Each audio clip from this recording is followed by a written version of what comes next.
Comme tous les matins, c'est l'heure de l'info éco. Bonjour Christophe Dansette. Et bonjour Damien. Comme tous les jours en ce moment, on va d'abord jeter un coup d'œil au marché et à la tendance en Asie. Elle n'est pas comme votre cravate, elle est plutôt au vert, cette tendance ce matin. En Asie, seul le Nikkei rejoint votre cravate justement et est repassé dans le rouge après une ouverture dans le vert. Vous le voyez, le Nikkei qui perd actuellement 0,78%. Mais on a cette forte hausse pour le Shanghai Composite, plus 1,36%.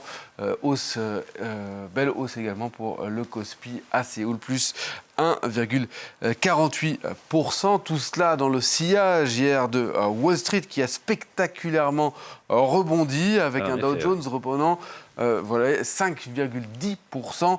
Le Nasdaq presque autant, 4,49%. De quoi reprendre en tout cas une partie des pertes de la semaine dernière, la pire depuis 2008 où les indices de la bourse de New York avaient perdu autour de 12%.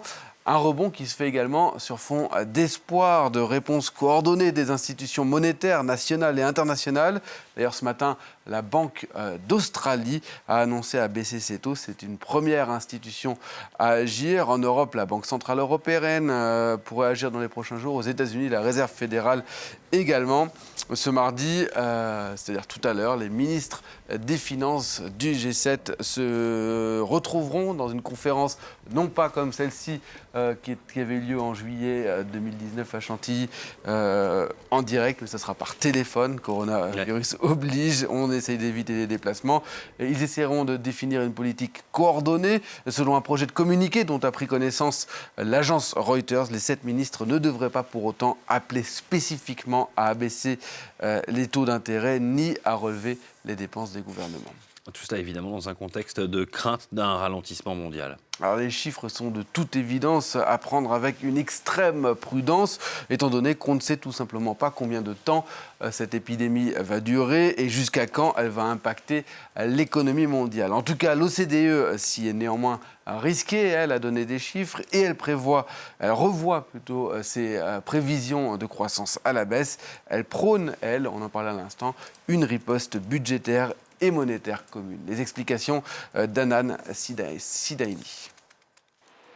L'épidémie de Covid-19 n'a pas fini de freiner l'économie. L'OCDE a ramené sa prévision de croissance mondiale de 2,9% à 2,4%. L'organisation met désormais en garde contre une aggravation si l'épidémie devait empirer. Ce scénario risque de placer le Japon et l'Europe en récession et les États-Unis pourraient frôler les 0%. Je pense qu'il faut préciser qu'à ce stade, ce n'est pas le pire scénario, car nous n'avons pas inclus la possibilité d'une épidémie dans l'hémisphère sud.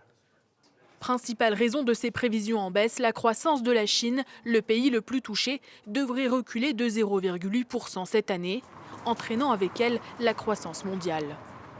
L'OCDE appelle les pouvoirs publics à agir en insistant sur 3 points, donner plus de moyens au secteur de la santé, envisager une action internationale si l'épidémie se propage et stimuler les investissements en allégeant les charges fiscales.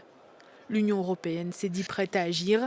Le commissaire européen à l'économie, Paolo Gentiloni, a appelé les pays de l'UE à apporter une réponse budgétaire coordonnée. Il est temps de le dire, nous ferons usage de toutes les options disponibles si nécessaire pour sauvegarder notre croissance contre ces risques considérables. En Italie, principal foyer de contamination en Europe, le gouvernement a déjà annoncé 3,6 milliards d'euros d'aide, principalement des crédits d'impôt, des réductions de charges et des fonds supplémentaires pour les hôpitaux. Et puis les annulations de concerts et de conférences se multiplient un peu partout en Europe ou aux États-Unis. Dernière en date, l'annulation du Salon du tourisme de Paris qui devait se tenir à la porte de Versailles du 10 au 13 mars, c'est-à-dire la semaine prochaine, et qui chaque année attire plus de 100 000 visiteurs. Une annulation en application de la règle qui dit qu'en France, les rassemblements de plus de 5000 personnes sont désormais interdits en milieu confiné. Et oui, allez, un mot pour finir du patron de Twitter qui est sur un siège éjectable. La raison, c'est la prise de participation ces derniers jours du fonds d'investissement Elliott qui a immédiatement fait savoir que Jack Dorsey, c'est-à-dire le patron de Twitter, n'était pas suffisamment investi dans la croissance du réseau social. Et selon la presse américaine, Elliott réclame son départ. Et en général, quand le fonds Elliott réclame du changement, il obtient gain de cause. Et dans votre chronique de décryptage à 7h45, vous reviendrez justement sur ce fonds Elliott. Qui est-il? Pourquoi fait-il trembler les patrons, les États? Vous nous direz tout donc tout à l'heure. Parce que j'ai prononcé un mot, vous ne saviez sûrement pas qui c'était, moi non plus il y a quelques jours. C'est intéressant de savoir On saura bientôt qui est Elliott. Elliott, exactement. 7h45, à tout à l'heure.